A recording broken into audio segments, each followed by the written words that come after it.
Good morning, everybody.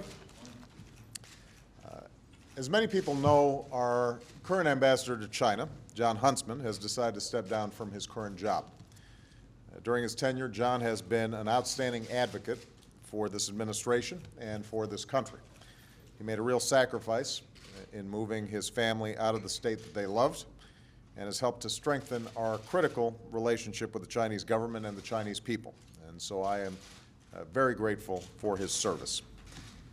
In replacing Ambassador Huntsman, I can think of nobody who is more qualified than Gary Locke. More than 100 years ago, Gary's grandfather left China on a steamboat bound for America, where he worked as a domestic servant in Washington State. A century later, his grandson will return to China as America's top diplomat. In the years between these milestones, Gary has distinguished himself as one of our nation's most respected and admired public servants. As our country's first Chinese-American governor, he worked tirelessly to attract jobs and businesses to Washington State, and he doubled exports to China. 2 years ago, I asked Gary to continue this work as Commerce Secretary. I wanted him to advocate for America's businesses and American exports all around the world, make progress on our relationship with China, and use the management skills he developed as governor to reform a complex and sprawling agency. He has done all that and more. He's been a point person for my National Export Initiative, and last year Gary's department led a historic number of trade missions that helped promote American businesses and support American jobs. He's overseen an increase in American exports, and particularly exports to China, a country we recently signed trade deals with that will support 235,000 American jobs.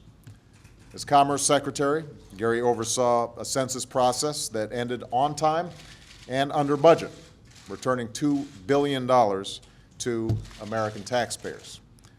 He's earned the trust of business leaders across America by listening to their concerns, making it easier for them to export their goods abroad, and dramatically reducing the time it takes to get a patent. When he's in Beijing, I know that American companies will be able to count on him to represent their interests in front of China's top leaders. As one of the world's fastest growing economies, our relationship with China is one of the most critical of the 21st century. Over the last 2 years, we worked hard to build a relationship that serves our national interest, addressing global security issues and expanding opportunities for American companies and American workers. Continued cooperation between our countries will be good for America, it'll be good for China, and it will be good for the world. As the grandson of a Chinese immigrant who went on to live the American dream, Gary's the right person to continue this cooperation. I know he will bring the same skills and experience that he brought to Commerce Secretary to this new position that he's about to embark on. I want to thank him, and I also want to thank his gorgeous and extraordinary family who's standing here, Mona, Emily, Dylan, and Maddie. It's always tough to move families. Maddie just turned 14 today, so I was commiserating. Emily just turned 14 today, so I was commiserating with her as somebody who moved around a lot when I was a kid as well. I assured her it would be great 10 years from now.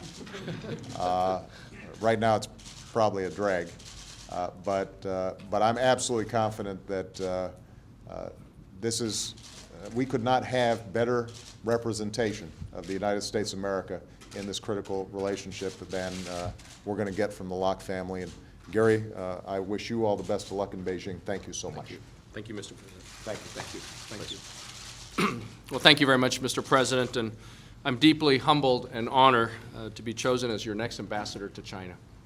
It was a little over a century ago that my grandfather first came to America to work as a houseboy for a family in the state of Washington in exchange for English lessons. And he went back to China, had a family, and so my father was also born in China and came over as a teenager a few years later. He then enlisted in the United States Army just before the outbreak of World War II, became part of that greatest generation, and saw action on the beaches of Normandy and on the march to Berlin, and then came back to Seattle to raise a family and start a small business. My father never imagined that one of his children could ever serve as the Secretary of Commerce in the United States of America. And he was beaming with pride, Mr. President, the day you presided over my swearing-in ceremony. Sadly, Dad passed away this past January, but I know that if he were still alive, it would be one of his proudest moments to see his son named as the United States Ambassador to his ancestral homeland. I'm going back to the birthplace of my grandfather, my father, my mom, and her side of the family.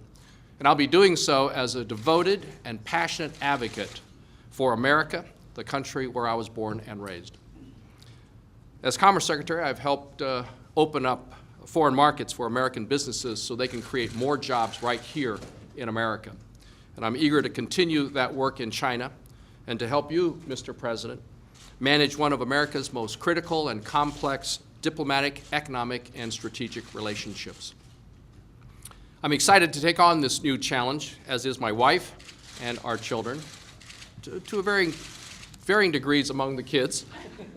And we'll be leaving Washington, D.C. with great memories and many new friends.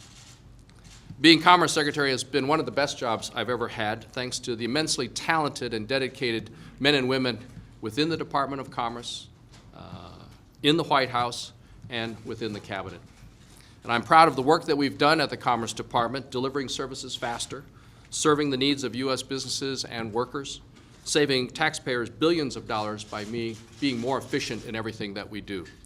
And I'm confident that these accomplishments will stand the test of time.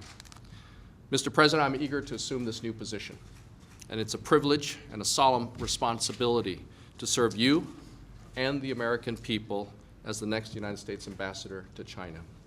Thank you for the confidence and the trust that you've placed in me. Thank you. Thank you, Jeff. Thank you, President.